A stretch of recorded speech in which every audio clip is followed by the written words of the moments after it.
Welcome to strong dictation. Dictation 5 second बाद शुरू होगा। Ready start. तो क्या जिस बात का डर था वही ही होने जा रहा है। कोरोना महामारी पर नियंत्रण के उद्देश्य से 25 मार्च को देश में लॉकडाउन शुरू हुआ तो कोरोना संक्रमित मरीजों की संख्या 500 थी।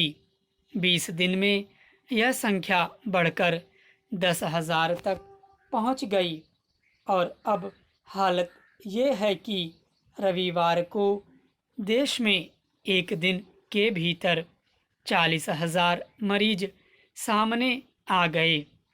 इंडियन मेडिकल एसोसिएशन का मानना है कि देश में महामारी के सामुदायिक संक्रमण की शुरुआत होने की आशंका से इनकार नहीं किया जा सकता। अगर ऐसा हो रहा है तो इसके कारणों पर भी जाना होगा और इसके समाधान पर भी। यह तथ्य किसी से छिपा नहीं कि 500 मरीज सामने आने पर केंद्र सरकार ने लॉकडाउन की घोषणा की तो उसकी मंशा बीमारी के सामुदायिक संक्रमण को रोकने की थी। शुरुआती दौर में राज्य सरकारें भी सतर्क रहीं और जनता भी। देश में 68 दिन लॉकडाउन चला तो हालात नियंत्रण में नज़र आए, लेकिन जैसे ही लॉकडाउन खुला सरकारें भी बेफिक्र हो गईं और जनता भी। मध्य प्रदेश में चला राजनीतिक नाटक सबके सामने है। राजस्थान में इन दिनों जो हो रहा है किसी से छिपा नहीं। पिछले 10 दिन से राज्य सरकार होटल में बंद है। मरीजों की संख्या अप्रत्याशित रूप से बढ़ रही है, लेकिन सरकार और तमाम राजनीतिक दल जनता की चिंता छोड़कर राजनीति खेल रहे हैं। ऐसे में कोरोना का बेकाबू होने से भला कौन रोक सकता है। Para change.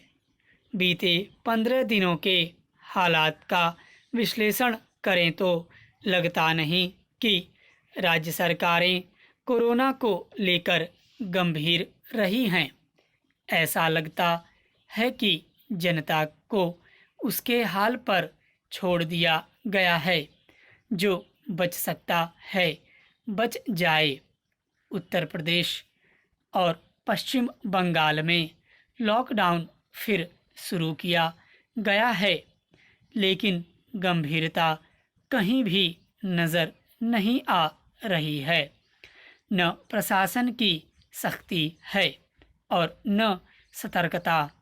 देश आज जबरदस्त संकट के दौर से गुजर रहा है।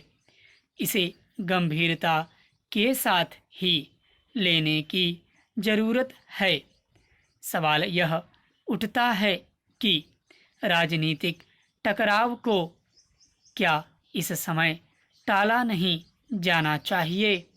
राजनीतिक दलों को क्या मिलकर इस कोरोना महामारी से लड़ना नहीं चाहिए। हालात अभी बिगड़े ज़रूर हैं, लेकिन इस बात में कोई संदेह नहीं है कि सामूहिक प्रयास किए जाएं तो बड़े खतरे को टाला जा सकता है। विश्व स्वास्थ्य संगठन भारत को लेकर कई तरह की आशंकाएं जता चुका है, लेकिन हम उसे गंभीरता से नहीं ले रहे हैं। यही हाल रहा तो कोई आश्चर्य नहीं कि कोरोना मरीजों के मामले में हम अमेरिका को भी पीछे छोड़ दें। जरा सोचिए कि उस स्थिति में देश का क्या होगा। अर्थव्यवस्था पहले ही चौपट हो चुकी है। मरीजों की तादाद इसी तरह बढ़ती रही तो स्थिति नियंत्रण के बाहर होते देर नहीं लगेगी। अब भी समय है जब हम खतरे को पहचानें और नए सिरे से कोरोना के विरुद्ध रणनीति बनाएं। महीने भर सिर्फ और सिर्फ बीमारी से लड़ें। हालांकि फिर से पूरे देश में सख्त लॉकडाउन आर्थिक मोर्चे पर देश को और तोड़ देगा, पर और कोई उपाय न हो तो इस पर भी विचार करें कि सावधानीपूर्वक इसे किस तरह लागू किया जाए कि संक्रमण चक्र भी टूटे और आर्थिक बर्बादी भी कम हो। स्टॉप।